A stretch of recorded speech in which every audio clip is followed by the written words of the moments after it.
Immutability is an important concept to understand when working with strings. When something is immutable, its internal state cannot be modified after initialization. Once created, an immutable object will remain the same throughout its lifetime. Strings are an example of an immutable type in .NET.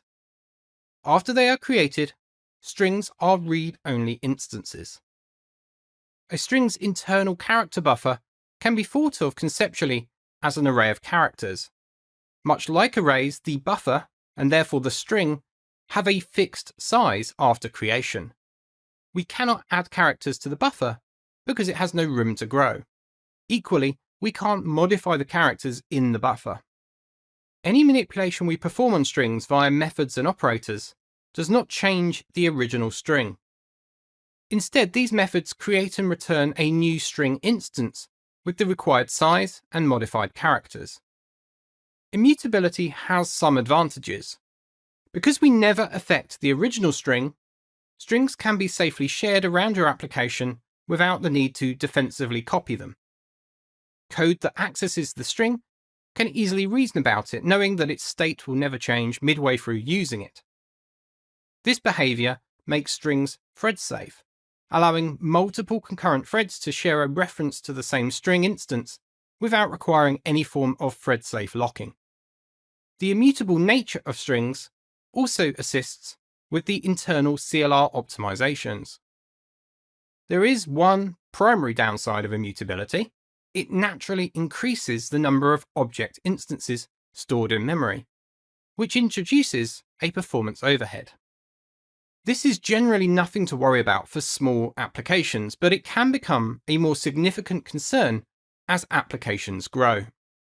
When manipulating strings, it's important to remember that whilst each operation appears to modify the existing string, they in fact cause at least one new string instance to be created. Here we have a method named W. It accepts some data from the user via console input. The first line is read in and then assigned to the message variable. This allocates a string of the required length on the managed heap. Another string is read from the console and assigned to the name variable. Again, a new string is allocated on the heap.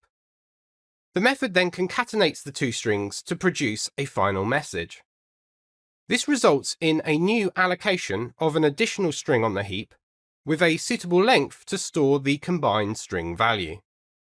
The reference in the local variable message is updated to point to this new string instance.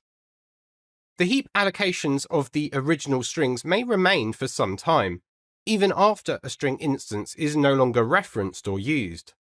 The memory from unreferenced and unused string instances can be reclaimed when the garbage collector next runs.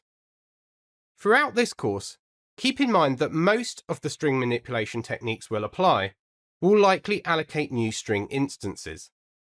Later in the course, we'll focus on some ways to reduce the memory overhead when working with strings.